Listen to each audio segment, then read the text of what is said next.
I don't tell many people this, but my 3 years, the first 2 or 3 years when we had Matt Patricia in Detroit, um, over my 18, 19 years of playing football were probably my hardest and like most depressing years of football. And it took everything out of me to keep a winning attitude and know that even though I was on a team that was losing, or we were losing a lot of games for 2-3 years straight, that like I personally was not a loser, because that's how I felt.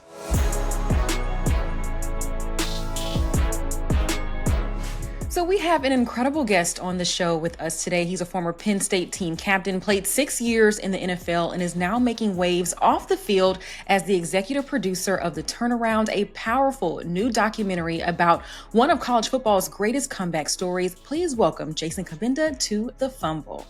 Jason, thank you so much for coming on with us. Thank you guys for inviting me on. I appreciate it.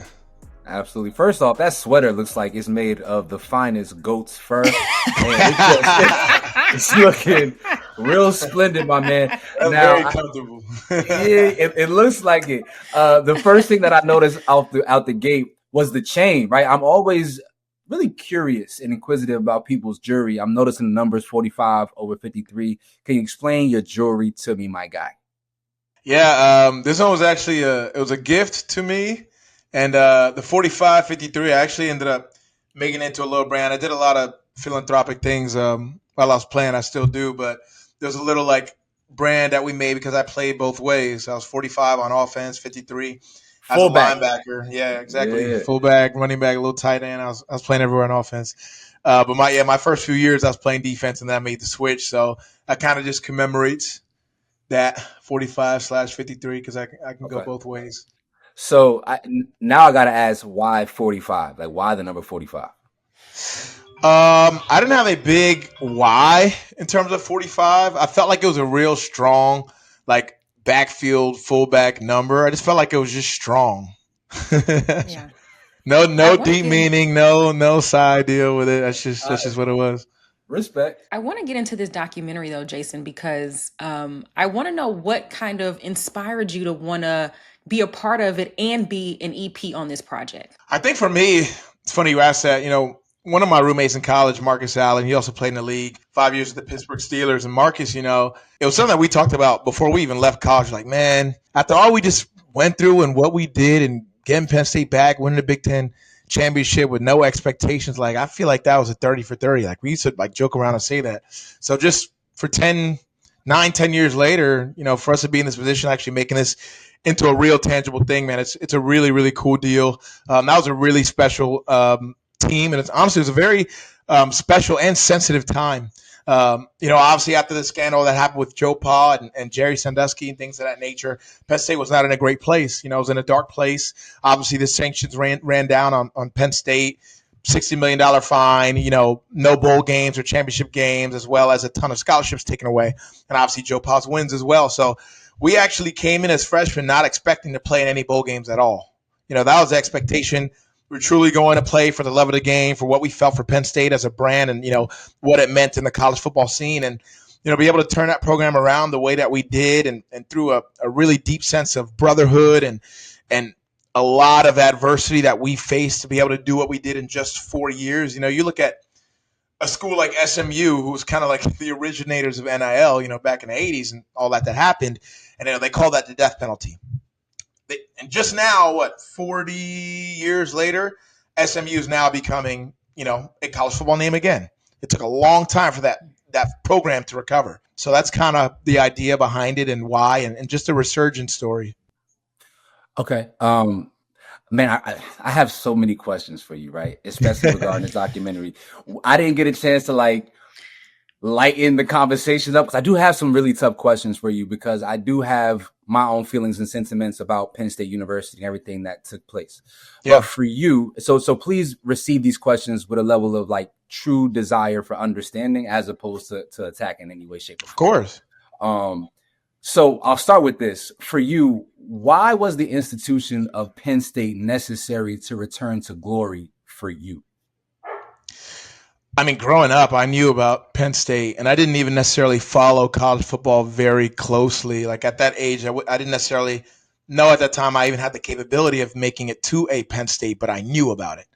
So that's number one. They're one of those blue blood college football programs that was known for super tough defense, known for being a gritty team. Known for doing things the right way, having the type of players who are great students, great men. So that kind of stands out a lot to me, and I feel like college football is in a better place when Penn State football is a good program and a good brand and is doing well in football. So that's probably one of the first reasons why. Okay. So I went to HBCU, North Carolina A&T State University, right? And while I respect everything that you're saying about Penn State, I too recognize the importance and the significance of Penn State University as a football program and as an illustrious university on the East Coast. We both from Jersey, so we understand its relevance and significance in the collegiate landscape. But there are a number of other institutions that could have benefited from having the greatness of you. Like when you finished your career at Penn State, you ended it 9th all time in tackles, right? So any other program up and down the Eastern Seaboard, out to the West Coast, historically Black colleges could have really benefited from having a player like yourself in that uniform. I felt like Penn State University did a kind of a poor job in managing and keeping an eye on the issues that were going that is inevitably ended up you guys getting sanctioned. So why let people benefit from your greatness who did such a poor job in protecting children? What do you mean by why allow people to benefit? Because phrase the question a little differently. Surely. So at the end of the day, we know that. I got you. So the athletes in the athletic department at Penn State University is probably the biggest driver of revenue for the university. They may have some federal funding and some people may come back and do donations, but at the end of the day, it's the football program that really makes Penn State the rich culture of Penn State. So, and at the top of that is a pyramid, right? So at the top of that, there's somebody who's benefiting from your blood, your sweat, your tears, your hard work on the football field. Why choose that university to be the beneficiary of your greatness? Because I felt like it gave me the best chance to accomplish all that I wanted to accomplish, to be honest. I mean, at that time, I'm more probably known in Jersey on the offensive side of the ball as a running back and stuff. I played defense a little bit my junior year and I really played my senior year. And I was more so just like, go out there and go get the ball. Like you're an athlete, go do what you do, Yep. Obviously college is a lot more structure. So I could have either been a running back or a linebacker. Penn State recruited me to play linebacker. Penn State at the time, and in my opinion still is, LBU. It's linebacker university. They're known for putting linebackers into the NFL. I knew that was an ultimate goal of mine when it came to football, is reaching the NFL and being able to play at that level. And I felt like from an athletic standpoint, when you look at Penn State and Big Ten football, it's one of, if not the best football conferences in football at that level. So playing the best of the best and the competition was very, very important to me. Number two, academically, Penn State's a really good university. I went to school for business and economics. That's what I wanted to study. I have a great business school, great econ program. So I felt like from an academic standpoint that was going to fit me. And then when you look at the alumni network and how huge the alumni network of Penn State is, I mean, I walk around. I travel all the time. I've been all around the world, and I find people in different countries yelling "We are" at me. Like it's the craziest thing. And it's a blessing, because at the end of the day, even now, there are people who have afforded me opportunities or that I got conversations with that I was able to pick up the phone and be like, hey, I'm a Penn State. You don't know me, maybe you know of me, but, I'm Jason Cabinda. I have this to come to you with. And just because of the fact that I had an affiliation with Penn State, that helped me. So that would be, my answer to that question. And I understand, where you're coming from. Absolutely. But at the end of the day, we all know, as a high school recruit, you're making a 40-year decision on your life. That's the reality. And with the direction of where I wanted to go, it was the best decision I've ever made. Gotcha. Just to expand on that just a little bit. And I don't know if I should feel bad for saying this or whatever, but it's literally just the truth for me. Like I was so disassociated about that situation in general. Like that situation had absolutely zero to do with me, zero to do with any of my teammates, zero to do with any of my coaches, zero to do with, the athletic department that I personally worked with. I don't even think about it. Why would I think about it? The only time I do think about it is if somebody brings it up to me or when we went to, an away stadium and they had written on their little fan cards or whatever the hell, like that's the only time it even popped into my mind. So it's just such a distant thing from my mind that like I literally, I don't even think about it. Okay, Jason, I wanted to segue to a situation involving another Penn State star, Micah Parsons. I just want to get your thoughts on the way that Jerry Jones is handling his contract extension. What do you think about it? I'll start here. I was a PA union rep for 5 years while I was in the league. I was heavily involved with the union, and it's disappointing to see that the union hasn't stepped out and said something, at the very least made a statement, pursued something. I don't know if pursuing something legally is necessarily the right thing to do in this type of situation, but to at least go out and condemn, Jerry Jones' behavior, and to go out in interviews and tell him that, there's no room for three people, I believe is a quote. There's no room for three in the room. Like, the deal's going to be made between me and Micah, basically. And like, that's strictly prohibited, in our union laws, that, a player who, unless he's representing himself, like guys like Richard Sherman or Lamar Jackson, I believe, has done, unless you're in that type of situation, your agent actually has to be present during those discussions and, during those negotiations. So the fact that, Jerry feels like he has that much power that he can just go out in the media and publicly say the things that he's saying, it's not right. It's abuse of power. And it's something that needs to be put in check, because at the end of the day, owners do carry a lot of power. So it's, like I said, it's disappointing by the union. I know the union is going through a lot of stuff right now with Lloyd Howell's departure and this, that, and the third. I get that. But this is a prime situation that needs to be front and center in terms of proactive things that need to be done in real time while it's happening. And I think that's a lot of our issue as just a common people when it comes to major institutions or major issues. We don't ever feel like we have the response that we should have in real time. It either comes after, or it comes when we no longer care about it, or when the next big story has arrived and now we're not talking about it. Like, more action in real person and real time needs to happen now. So, I want to ask a Jersey centric question, but I'll wait. That's how we are. No, that. Yo, so in New Jersey, right? We are very specific people. Samaria gonna hate this. We are very specific people, right? Like, we are very opinionated. We really say what we feel with our full chest. And the Jersey personality can make it incredibly hard in other places to exist, because the way that we exist is very different than most other places. From my own, I live in LA. I've had to like strip back and dial down my Jerseyness because it just does not work in certain places. But when we talk about football, people also don't recognize the rich history of the New Jersey football player and the New Jersey football talent pool. Can you speak a little bit about the richness of the athletes on the gridiron who hail from Jersey? Oh man, there's a whole lot of them, man.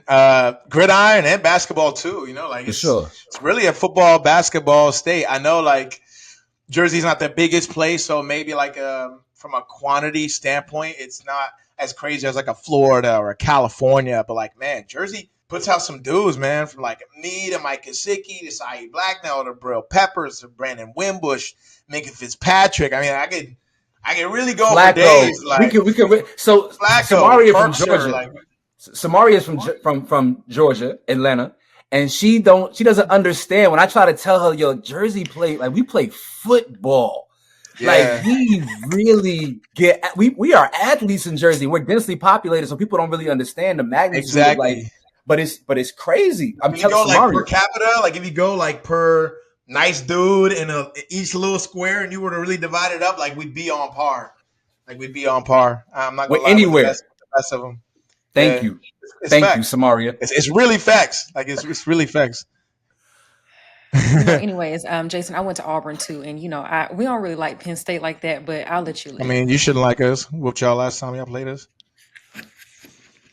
Yeah, thank you, somebody else. Cause I'll be like bullying her, and I need somebody else to step in for me. I understand. If I were Auburn, I wouldn't like Penn State either. I get it. Anyways, let's talk some more about some hot topics going on right now. I got to ask you about Shedeur Sanders. I feel like this whole situation between Shedeur and the Browns, like sports fans, everybody is so divided on this. Like, do you feel like the Browns gave him a fair shake? What are your thoughts on that one? Well, let's start here. I think the biggest thing when it comes to Shedeur Sanders and why the Browns snitched on themselves is when Andrew Berry went out in an interview and he said, "That's not my pick. I didn't make that pick." Oh, That's no, where no, no. Brown. Haslam, the Oh, it's owner. the owner. It Yeah, was the sorry, it was owner. the owner. Yeah. He came out in an interview in a press conference in front of a ton of different places, news networks, and Mhm. literally said, "This is not my pick. That's not my pick." Where do you ever see that in an NFL? That a guy gets drafted and an owner or a GM comes out and literally does not throw them their full support in public and says, like, this is not my pick, this was not my guy. Now you start to bring up like the conspiracy theories around things, and this is the kind of thing that gives it life. Because people are like, oh, the owners conspired to not draft Shedeur. Everyone knows he was a number 2 pick or should have been the second quarterback on a talent level. They're just doing that despite Dion or despite him because they didn't like, his arrogance or comes off as arrogance, I guess, or the personality, whatever. But when you have an outlier incident like that, that's what gives those type of stories life. I'm not saying that that's what happened. I obviously, I don't know. When I look at it, it doesn't look like he's being put in the best place to shine because there's just too many things that don't make sense. You look at allowing Snoop Huntley to have that 2-minute drill in the end of that game. That just doesn't make sense. Snoop just came off the street just, I believe, 2.5 weeks before that game in the middle of training camp in an already crowded quarterback room. And there's just too many things that are aligning that are making a lot of these conspiracies, it's giving them life. So that would be another example of those things. So to me, I think at the end of the day, the discourse needs to die down because right now what Shedeur needs to do is put his head down and work. And I feel like the general population needs to allow that process to happen. And it can't be as soon as Shedeur blinks, it's a clipping and Shedeur blinks today. It can't be that. Like, let the kid live, let the kid grow, let the kid work. It's going to take some time. There's obviously stuff going on. Flacco's a starter. Dylan's number 2. He's number 3. He might get traded. He might, there's stuff that could happen. So I just think the sooner you let this kid, and he's doing a great job of keeping the noise out. Like, good God. When I watch him in press conferences, I'm like, this is a really mature dude. This is a dude who looks really prepared by Deion Sanders. And you hear Deion talk to his college teams. It's like, man, how about if I had that friggin' treasure chest of constant gems and wisdom in my house or influencing my life on a daily basis. That's how Shedeur presents himself. So I have no worries that he's going to get out of this and hopefully be put in a situation where he can be successful because I believe he has a talent to be successful as a starter in the NFL. It's just a matter of a question mark on the timeline. Right now, you brought something to that, but I want to ask this question. I didn't even have written down, but we see a lot of coaches in college football right now who once played in the NFL. Obviously, you just mentioned Prime. We got Mike Vick, Deshaun Jackson, both at HBCUs. This is a number of players of a lot of notoriety who are now coaching in the collegiate ranks. For yourself, if you could do it all over again and you were being recruited right here in high school right now, coming out, would you lean towards playing for a guy who once played in the NFL who has a certain name cachet, or would you want to go to just a program and, of course, taking into account NIL, which will probably dictate a lot more of our selection than anything, for real, for real? Yeah, I mean, me personally, NIL would not be a part of my equation in making that decision. Really? No. Like I feel like around our time, our class, maybe the class below us was like the last class that was like really cut from a different cloth from a standpoint of like mentality and knowing like what's actually important in the long term and like building yourself as a man. I just think we're living in different times on like a manhood standpoint now and as players. So no, that wouldn't account into my personal decision. It would be the things that I listed to you earlier in terms of why I went to Penn State. I wouldn't change. Um, but when it comes to if I would have changed or went to like an HBCU or something like that, like maybe, probably depends on the climate. I mean, it's hard to sit here and look at Penn State being ranked number 2 in the country, AP poll, and sit here and tell you that I would have went somewhere else, but it would have been worth considering. Maybe I would have thought more about it, especially as HBCUs are more on the rise. Like that's a completely, totally different college experience. Sure. My college experience was like obviously very white, but like I'm at Penn State. Like that's to be expected. Like that's just the reality. And I'm not saying that's a negative thing. It's just that's the culture. That's the environment. It's a PWI. It's predominantly a white school. It's in the middle of Pennsylvania, an absolute bumble. So what do you expect? My oldest goes to Bucknell, so I know all. I'm like, yo, yeah, same type of area. Yeah, same type of area. a wild choice. You got it out the mud on the NFL level because, you started with the practice squad, you evolved. And so I want to ask, in an environment like that where everyone is trying to be seen and chosen, what does it take to be noticed enough to get bumped up to the active roster? And how much do politics play a part in that? Oh, man. that's that's a tough question. That's a layered question.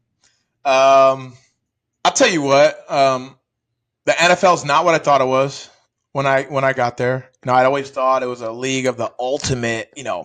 The best players play and this, that, and the third. I didn't realize how much like injecting money into the equation really changes the equation, but it really does change the equation, and it's a great thing. And I'm super blessed to have played as long as I did. But you see a lot of situations. You see guys fall through the cracks, and you realize when the business is playing out instead of what you feel like maybe football at its greatest core would normally, like what situation would normally happen, and that's tough, but it was a grind. I mean, it was really, really a grind. And as much as it's a grind physically, it's an even bigger grind mentally. And it's really mentally like being able to continually believe in yourself at a level that is at no one else's, and that's like, and being completely okay with that, no matter what happens. Like literally, no matter what happens, no matter if another guy is starting, if another guy gets reps that you feel like you should get, if this, that, and third happens, you're being put in a position maybe you shouldn't be. Like always having that ultimate confidence and ultimate belief and never losing it is so, so important to whatever grind you're going to take in the NFL. Whether you're the top guy, whether you're a bubble guy, whether you're a guy who's a really good player, but for some reason has found himself on 2, 3, 4 teams just because of these concerns or those concerns. Like no matter who you are, that's who you have to be. And the ones who, some guys fall through the cracks because of unfortunate situations, but there are a lot of guys who fall through the cracks just because of what I just talked about. Because they allow a situation to crack that lack of belief in self, and it doesn't allow you to show up the same way, So that's what I would say. Being undrafted, you have to have the ultimate of that. And, I did it the hard way. P squad, first 5 weeks in the league, got promoted and ended up playing active, the rest of that year. Second year, 12 weeks on P squad before being active. Like I had some real grind stages of being on P squad and like really up, like really, Yeah. like popping dudes helmets off on Wednesday practices and being like, I don't give a you're going to play me. Like, that's what it's going to be. You're going to play me. I don't care if he has to play. I don't care what it looks like. What he's got to do on Sunday. This is my Super Bowl, Wednesday, Thursday, Friday. That's my Super Bowl. And I promise you that's how I'm going to play every practice until you play me. Not even until, but just like, that's just what it's going to be. That's energy. In basketball, that's called irrational confidence. In football, it sounds a little more psychotic. I just want to go on record. I mean, it's the truth. I still remember my first year on P Squad there with Matt Patricia, and like my mentality was just so different. Like you come from college, like my college guy, my Penn State guys, those are really like my brothers. And I have a few of those guys in the NFL, but it's not like how college is. And I think when I came in as a rookie, I was really naive to that. And I was very like, trying to form those same types of relationships in the league, same way I did in college. And like when I got cut and went to Detroit and like never saw those guys again, but like I wasn't in the building anymore. I was completely different life. Like there was a part of myself I felt like I had to cut mentally to be the best player that I could be. Like I really came in like I formed great relationships in Detroit, especially over time. But my initial mindset when I got there is like I don't really care what your name is. I don't care to know who you are. Like I'm really just here for one thing. Like it had to be that for me. Because that's who I was as a player. I wasn't the ultra talented. I didn't have, what I'm saying? Like that's the kind of mindset I personally had to bring to make it a long time in NFL. So that's my experience. Speaking of Detroit, Jason, you were kind of there when they were in this down period. What is it like to see the Lions have the success that they're having under Dan Campbell? It's amazing. I mean, I'll tell you what. I don't tell many people this, but my 3 years, my first, was it 2 years or 3 years? The first 2 or 3 years when we had Matt Patricia in Detroit, over my 18, 19 years of playing football were probably my hardest and like most depressing years of football.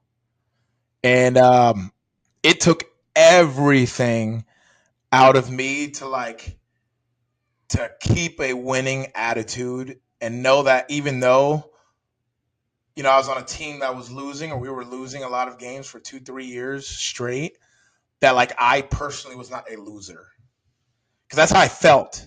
Like you can ask my mom this. Like it was times in high school, like we lost a game to Franklin, like 42-41. I had like 5 touchdowns. Like I had a great game, and we lost by a last second something. I'm trying to remember, it was last second. And I remember I was literally outside on the field until like 1 a.m. Like literally laying down on the logo, like the world has ended because we lost. Like that's just how I take losing. Like I'm a really, really bad loser. I remember my mom had to call my high school coach, like, Jason hasn't come home. Like, where is he? This, that, and the third. And of course, my coach, who's also terrible at taking losing, just like me, was still sitting in his office at 1 a.m. and runs outside to the field, and he's yelling, two, what are you doing? And comes to the field and gets me. And I went home. That's how I am. So losing in Detroit was super, super hard for me. I didn't want to show my face. I didn't want to go out. I didn't want to it was the first time in my life I ever lost at that scale. Like I had won at every single level I had ever played in football, ever, up until that point, up until really I got to the league. So, yeah, that was tough. When Dan gets there, like that injection of energy, of newness, his attitude is like, man, it was like revival, for that organization, to be able to be one of the very, very few players that were there to see the whole transformation and actually like be there through those 5-6 years, was really special. And it's definitely something I don't take for granted. Dan came in there and just injected belief into us. And I saw a team that went from hoping they were going to win and losing a ton of 1-point games to being a great situational football team, and a team that every single game went in believing and knowing that they were going to win and that we were better, and that, just winning attitude things. So, man, he shifted the culture, truly. Can they win it all? Absolutely. I think last year they had a chance if we don't get decimated, in terms of injuries. We got decimated. Oh, yeah. Oh, we got absolutely decimated. I mean, hammered. I mean, we're asking guys to come off the street and come play meaningful minutes against Jaden Daniels' offense in the playoffs. I mean, legit. I mean, Mo Norris, we had guys that really, had not played meaningful snaps and had to go up against Washington Commanders' offense. Like that's a tough ask. Yeah. So I think we stay healthy this year. We'll be in good position, no doubt, to win it all. The way you're talking right now really steers me directly into my next question, because you said "we" a lot in that, and I like that. There's like this loyalty that football players have that I think is very different than any other sport. Like the way football guys ride is psychotic at times. What's at the core of that? How do y'all get indoctrinated to really like be so beholden to whatever institution that you've been a part of from high school, college, and then obviously now in the NFL? What is that? I think it's like I just think it's like a shared sacrifice, and there are really days on that field or things that you see, the things that guys go through that that they're really toughing through, that, man, that some of the strongest men wouldn't be able to tough through. Like, man, when I think about a guy like Frank Ragnow, like, man, that gives me goosebumps. Like, Frank really was going through some shit in his body, and I watched Frank day in and day out, never complain, put his body on the line in the same way that he would if he was healthy, like just not caring, all for the sake of the greater good and the bigger goal that we all wanted as a shared group. And I truly feel like there is nothing more special than that when you get a bunch of guys sacrificing at that level, like not just mentally, not just, spiritually, like physically, really like physically suffering, like punishing their bodies, all for a goal, all for a ring. Like that. It's just special. So when I just think about all the times that I've been through, all the long days, all the rehab, and it's not just all the stuff you see on Sunday, it's the rehab, it's the repetitiveness, it's the things that seem like little things, but you need to do daily and daily and daily to be great. And you watch a bunch of great men who have all taken those mindsets and those work ethics, and you put them together. And it's just a matter of like who can all be at their best for the longest and go through all whatever mental hurdles and adversities and still stay the same and never change. And honestly, that's what makes this Detroit Lions team so good and Dan so good, is because that's how Dan is every single day. It doesn't matter what happened. It doesn't matter what they're saying. It doesn't matter how yesterday's practice was. Tomorrow's practice is going to be like Dan shows up to work every single day and never switches up. And that's like there's a level of respect that guys have for that, for the coaches who don't freaking hide. They don't go to the media leaks. They don't throw guys under the bus. They take responsibility. They'll freaking chew on it because they know they can handle it.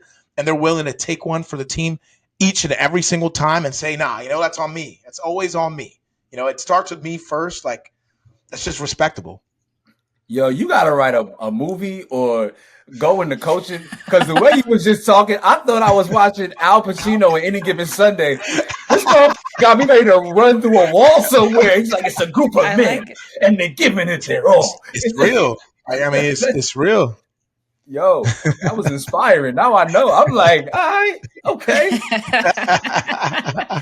No, Rodney, you got to come to Detroit. You got to come. You got to. Nah. You do, man. Cool. Yeah, I'm hella cool. Oh, kind of Ford Field, dog. It's a great environment. I'll tell you what, Beaver Stadium is crazy, but that first playoff game against the Rams, bro, there were parts of that game where I literally could not hear my inner voice talking to myself. That's how loud it was. Everybody's right on top of each other. That energy was unreal. We ain't been to the playoffs in 32 years. Ain't won a playoff game in 32 years. Like, that environment was crazy. Hey, so before we get out of here, I got just one last question for you, because Jason Cabinda, you started in the Garden, and so I need to know your Jersey Mount Rushmore across all industries. Doesn't matter. The 4 people who you feel like best identify and embody what it means to be from New Jersey. Oh, wow. Oh, I'm not prepared for this one. Yeah, good. I'll do guys who, I specifically played against, or like that. I think Jabril's got to be on there. Man, if you watched him play, if you watched him do anything, like he had that Jersey effort, and like Jersey effort's about like going beyond the last mile. Like it's just very above and beyond in terms of the energy, in terms of the output that you put into things, man. Like Jersey's very about that. Jabril really has that. Another guy that I would say that embodies Jersey a lot would be Brandon Wimbush. Quarterback, St. Peter's Prep, Notre Dame, is like building a ton of companies right now. Like just super impressive young dude. Very, very impressive football player. Kind of one of those guys that you hear speak and you just, that guy's going somewhere. He's one of those kind of guys, just like wired different. Who's another guy? Wade Baldwin. Okay. Wade Baldwin. You remember Wade Baldwin from Immaculata?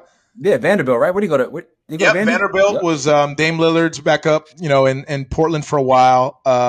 Another just good dude, wired different. You kind of always knew he was going to go very far. Just won the Euro League, actually, over in Europe. He plays overseas, yeah. Plays on one of Barcelona's teams. So they just won the Euro League. So it's like one of those things that's like, hey, no surprise when I see Wade Baldwin holding up the Euro League trophy. Like, it doesn't surprise me. Yeah, I'll go with those 3. That's cool. One more. I need one more. Mount Rushmore. One more. I really wasn't prepared. I really wasn't prepared for this one. You can go Kyrie. You could go J.R. Smith. I was gonna say Kyrie. Like, we really used to hoop back in the day. Like, Jersey guys, like, we really hoop. Like, we'll be on that court 6, 7, 8 hours. Like, it's really an all day thing, running 4s. And Kyrie just seemed like, when you look at his game and you watch his game, like, you could tell he was just that guy that was just a gym rat. Like, that's a guy who was a basketball god and like just lived in the gym, like lived in it. Like that's kind of our mentality. That's that Jersey mentality. That's why like we strong, we buff. You know what I'm saying? All Jersey dudes that play football, like we really lift, like for real. Like it's just we just come different. I don't know how else to describe it, but Kyrie's one of those guys, man, that like he really got that Jersey mentality and Jersey attitude, like Mr. Tough Bucket, like. Yeah, and because he said whatever the is on his mind. Sorry, yeah, he keeps it 100. He keeps it 100. In a society now where everybody's scared to say what's the truth, like Keep going. No, Yeah, you talk don't have about it. to. We don't got to do that. I'm not gonna do the play. Like, I live in reality. Jersey dudes, we live in reality. Whether you want to accept the reality as in front of you or not, but I'm not gonna play the little skit with you. Like, I live in the real world. I'm gonna tell you how it is, what it is, this, that, and the third. That's just Yo, so yeah. I ain't even got to say no Anyways, more. Jason, thank you so much for coming on with us today. We had a really great time. You have to come back on, and we can't wait to watch the turnaround. I know it's going to be fantastic when it's released. No doubt. I appreciate you guys. Yeah, before we go, Jason, please let us know all the ways that we can catch you this upcoming football season. I got a few shows that I'll be on. The Pocket Podcast is a Penn State football podcast. I do that with Christian Hackenberg. So you can check that out on State Media and on everything, Spotify, podcast, whatever you get your podcast from.